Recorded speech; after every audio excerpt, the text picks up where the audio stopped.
Hello and welcome to The Psychology of Us with Professor RJ Starr, where we explore the mind's influence on life, relationships, and society.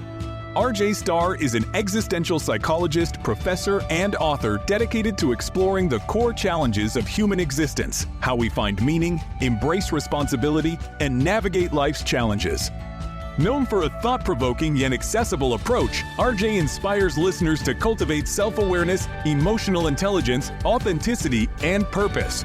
This podcast is designed for all psychology enthusiasts, practitioners, students, and anyone curious about why we think, feel, and behave the way we do. Each episode unpacks theories, explores complex questions, and offers insights that deepen understanding of the human experience. So settle in, stay curious, and discover the psychology of us. Hello and welcome. I'm calling this podcast episode Midterm Mayhem, and it's dedicated to my students, and really, to all students bracing themselves for midterm exams. This is the time of year when campus libraries fill up, sleep schedules go off kilter, and Starbucks lines seem longer than ever.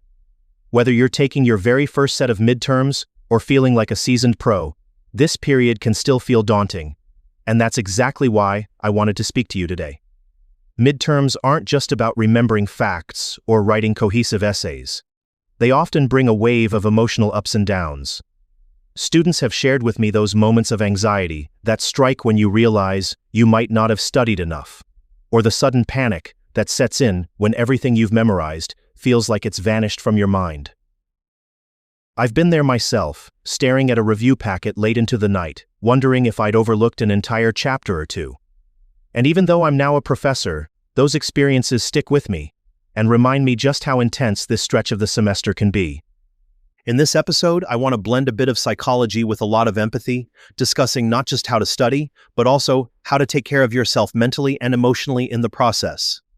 We'll talk about common pitfalls, like procrastination that morphs into frantic cramming, and we'll also look at some of the psychological theories that explain why midterms feel so stressful, from the well-known Yerkes-Dodson law to our universal desire to measure up to certain standards. My hope is that by the end, you'll feel better equipped to tackle your exams, and kinder to yourself along the way. I'm glad you're listening, and I'm honored that you trust me to guide you during this busy and often nerve-wracking part of the semester. Midterm season has a way of creeping up on us, don't they? One moment you're having coffee with friends, discussing weekend plans, and the next, you're faced with outlines, flashcards, and a flurry of looming deadlines. It can feel overwhelming, but take heart. You're far from alone. I still remember the spring of my sophomore year in college. I had a stack of books on my desk so tall that my roommate joked about installing a safety harness just to reach the top.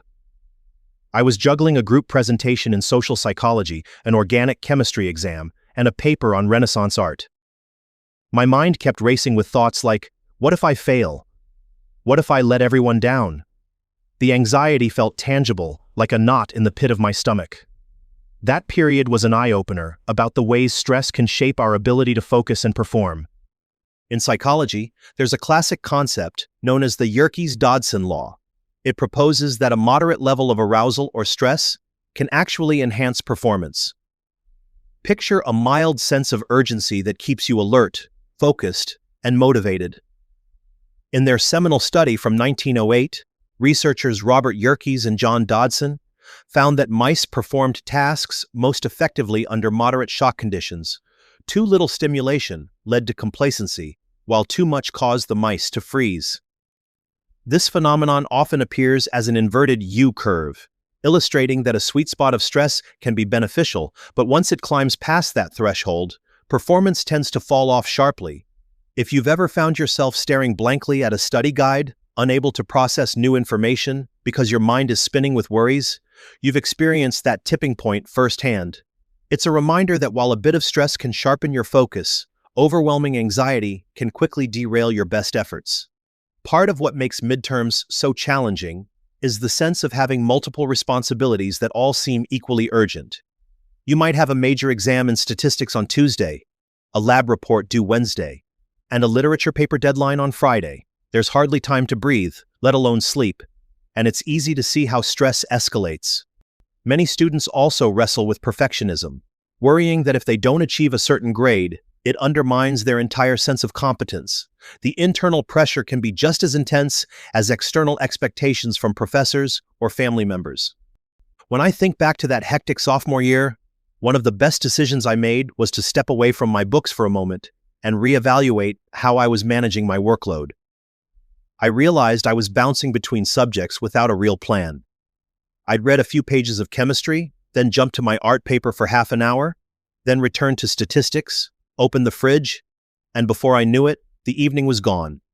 This fragmented approach rarely yields the best results. So, let's consider some strategies that can offer structure, focus, and a bit of peace of mind. One of the most valuable methods involves creating a clear but flexible schedule. Think of it as blocking out your day in segments dedicated to specific tasks or subjects. Psychologists often discuss the benefits of chunking tasks, focusing on one area for a set period, and then taking a short break before moving on to the next. The key is to be realistic. If your schedule is jam-packed from dawn to midnight with no breaks, it sets you up for fatigue and frustration. A more balanced approach might look like dedicating an hour or two to a single subject, followed by a short walk or a quick snack, then switching gears to another class. You might be surprised at how much more you accomplish when you're not trying to tackle everything at once. Another common obstacle is procrastination, which often disguises itself as busy work or avoidance. Maybe you find yourself organizing your desk meticulously or scrolling through social media just for a minute, yet somehow 30 minutes slip by. Procrastination can be driven by the fear of failure. If we don't start, we can't fail, right? This is where self-compassion can make a huge difference. Rather than berating yourself for feeling stuck, it helps to acknowledge that a bit of anxiety is natural. There's research indicating that students who practice positive self-talk actually engage more effectively with their work. By recognizing the anxiety, "I'm feeling nervous about not measuring up," you can reframe it as motivation to begin. I can't control everything, but I can at least get started on Chapter 3. Active study techniques also go a long way toward reducing the stress of midterms. If you're listening to lectures passively or skimming chapters without retention strategies, it's easy to feel unprepared when test day arrives. Try quizzing yourself with flashcards, teaching the material to a friend, or summarizing main points in your own words.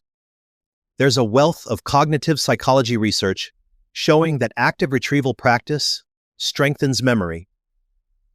Even if you're studying alone, you could record yourself explaining a concept and then listen back to check for clarity. This approach often reveals whether you truly understand the material or are simply reading it. When the pressure builds, your body can end up in a near constant state of tension. It may feel like a clenched jaw, tight shoulders, or a racing heartbeat. Small relaxation techniques can help. Some individuals find it helpful to close their eyes and take a few diaphragmatic breaths, counting to 4 on the inhale, pausing for a moment, and then releasing slowly to a count of 4. Others prefer stretching or a quick yoga sequence to release the physical symptoms of stress. One of my undergraduate mentors, an educational psychologist, used to recommend the 20-20-20 rule for relieving eye strain during lengthy reading sessions. Every 20 minutes, look 20 feet away for 20 seconds. It's a small gesture, but these brief breaks can help sustain your focus over the long haul. Balance also extends beyond study habits.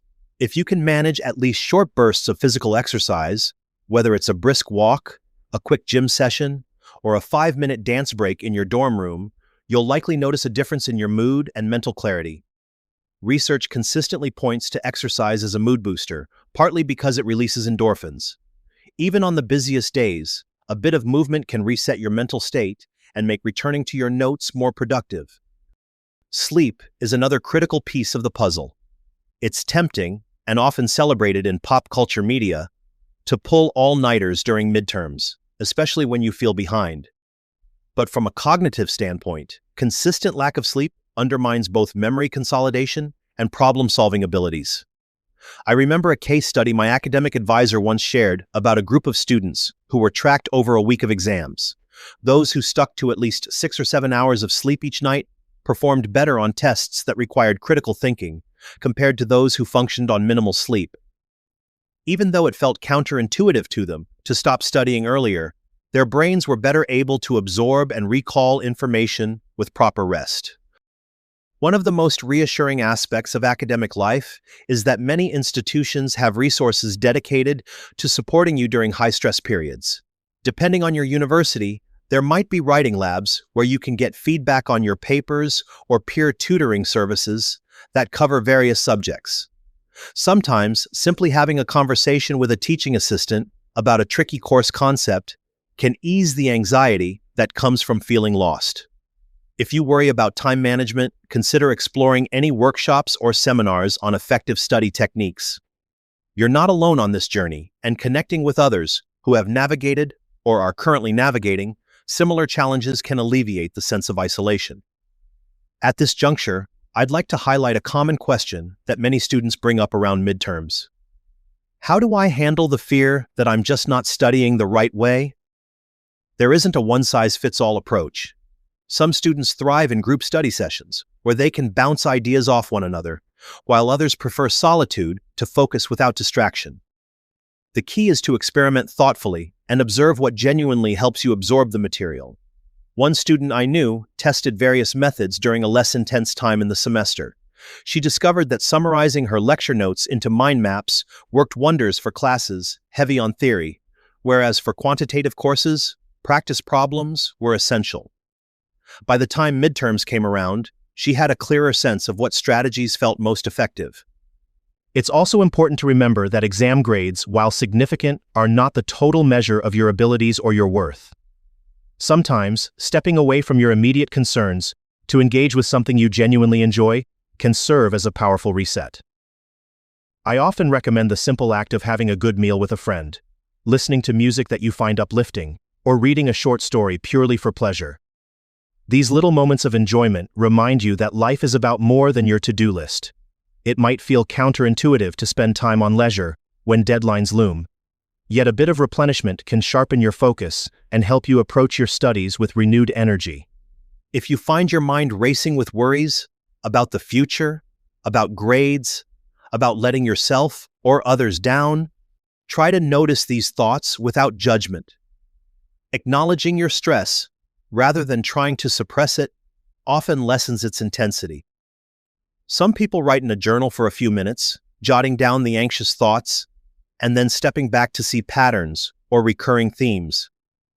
This can provide a clearer perspective on what exactly is fueling your anxiety, and it might reveal practical steps you can take to address those concerns.